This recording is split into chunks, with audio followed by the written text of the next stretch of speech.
They're just back after playing a camogie match tonight, so they're multi-talented girls.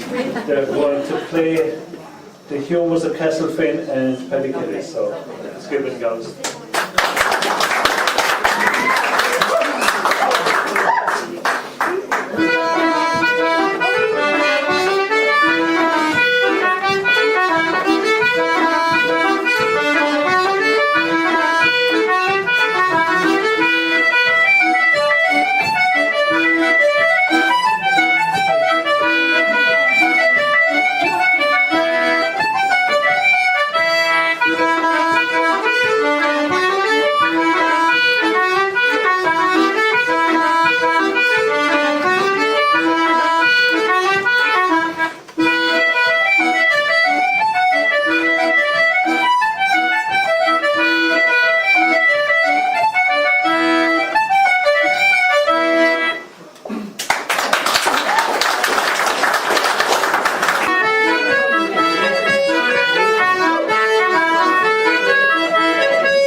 Person coming up here tonight is Dermot Curtin. He's from Tunafulla, and in about 2 weeks' time he's in Flackyard in Heron. He's going to do a little thing for us tonight. So Dermot Curtin.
Have Margaret Dooley Scully up from Castleman. She's one of the founders of the Castleman Literary Journal. Good night, everybody. Good night, everybody. How do I follow all of this? And I'll give it a try anyway. My poem is A Vision of Choice, and it evolved on a visit back home a couple of years after my mother died. She wasn't there. Today I thought of you just like yesterday and the day before. But today, more than any day, I called to your home, you weren't there. I walked away and thought of you. With each step I pictured you in my mind. I followed the path a distant voice seemed to guide me to. I waited there and thought of you. The bitter cold air died away as the sun peeped slantingly through a window in the clouds, lighting up the mallard greens of the tallest trees, their heads drooping wearily, beckoning to me. From the branches I heard a melodious pigeon coo. All this time I thought of you. I felt you close to me, your unseen hand, your gentleness, the softness of your voice. Yes, it was you, the thought of you, a vision of choice. Thank you. Yeah, Bryce Lafferty was my name. Limerick, native of Limerick. My mother's from Belfast. And it's very interesting listening to Mr. Ehrman a while ago talking about Larne, because during the week I got a family chart that we've been working on, and my mother's mother is from Larne, and she married the boy next door, or second next door. So I'm very interested in that thing about being Larnians. I've never heard it before, so it's something else to add to the... sorry now. This is about... My poem tonight here is Gladiators and Dragonflies. It's about being a little boy and growing up in, you know, out in the countryside and going to streams and so on and stuff like that. So, Gladiators and Dragonflies. There was a way across the meadow where the farmer couldn't see, among the high grasses of summertime. There was a place to find, secret, dark, between the bushes and trees, before we earned the magic splash of sunshine upon our face. Where we tiptoed upon the well-trodden shoulders of exposed roots, stooped to trespass the barbed tentacle grip of hanging thorns. Gladiators we were, with wooden swords, conquering the sweeping expanse of virgin greeneries, like nomads, slashing and kicking with summer shoes, a slipstream trail across tufts of fresh pastures. There was a drop off the farmer's wall onto the country road, and we were on our way, throwing stones at blackbirds or crows, sitting vulture-like, waiting for us to die under the high midday summer sun. Gladiators we were, with timber swords and bows cut from sallies under the eye of the dragonfly. There was a place on the road where blackberries grew, hanging like ripened grape, clustering upon the bough, and we sipped the first wine of summer on the banks above the rippling stream, where lurking lamprey eels delight in how it feels to wait and watch in quiet retreat for a harvest of bare toes and feet, and then to swish the waters 4 places all at once and hear the screams of "Lamper!"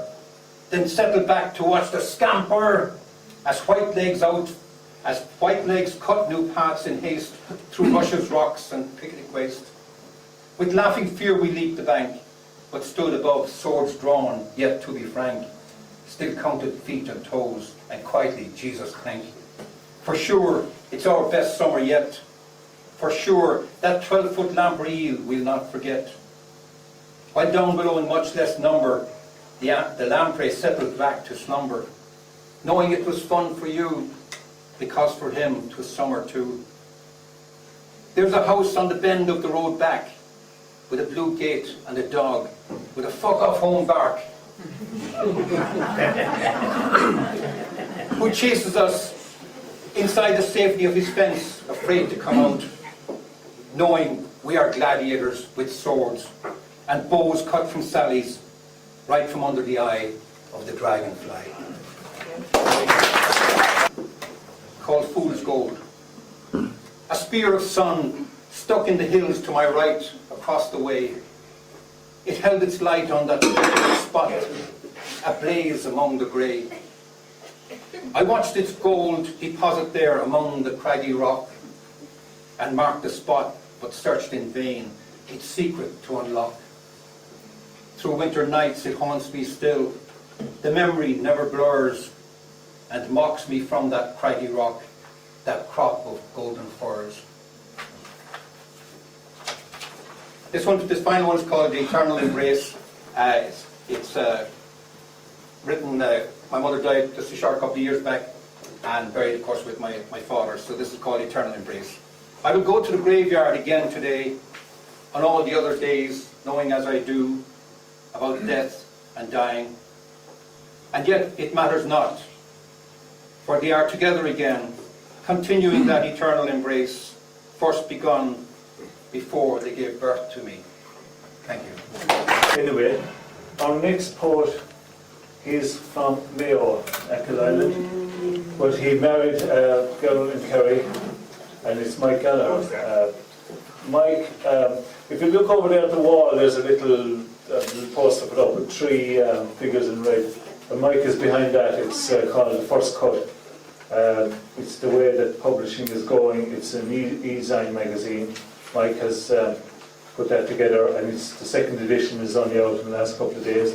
He's a fantastic poet. He won the Hartnett Poetry Award. He's also been nominated for a Hennessy Award out of the Irish Times. Mike Gallagher. I'm from Achill Island. Mayo was, or Ireland is an island off the coast of Achill, actually. And I was grew up in Achill in the 40s and 50s. And the most notable one here about Achill was, at that time, was the absence of men. Because all our fathers were migratory labourers. And we only saw them twice a year, basically. Or once a year, 2 weeks a year. And all the kids were born 9 months after Christmas, 9 months after Patrick's Day, or 9 months after August Bank Holiday. It's not birthdays together. And these couple of poems are about growing up in Achill at the time. First one was called Birthright. The storm lanterns swayed, sped us to the byre by the sweeping river. Soft ancestral ghosts in 3 o'clock shadows. Small hands teased, small hawks from the Indian cavern. Blew life into glazed nostrils. Mother and son eased back through dawnlit haggards. She prepared beastings for her eldest son. Then wrote to the Kilburn farmer, the red heifer had a bulled calf. The second poem is called The English Papers. As I said, there were all migratory labours, and you'd get the postman a call twice a week, basically. First time we would got paid on Thursdays, and it was cash that time. Turned up on the Tuesday, and on the Thursday we'd get a parcel of papers. And it's very topical as you're here anyway. The English papers. On Achill the post came twice each week. Tuesday brought Queen's Head fibres, postmarked Ormskirk, Tamworth, Kilburn. Short letters from villages of men transplanted in mass to alien trenches. Thursday brought brown paper rolls neatly wrapped. Andy Jack flung them from his bike, cursed their weight, their wickedness, their Englishness, with equal ferocities. The Achill mother unfurled the Sunday Post, plucked the news of the world from the entrails of the Sunday Mail, and, with a magician's sleight of hand, made it disappear. The others were absorbed, devoured by our children. Tales of dazzling sights and city lights, grooming them too for the immigrant fate of their fathers. The mother bided her time, waited for the covert hour, then savoured the news of the world, revelled in stories of bedroom romps, relief from absence and abstinence, far-fingered foreplay, forbidden by church and state, twin conspirators who saw fit to make slaves of their sons, sinners of their saints. Thank you.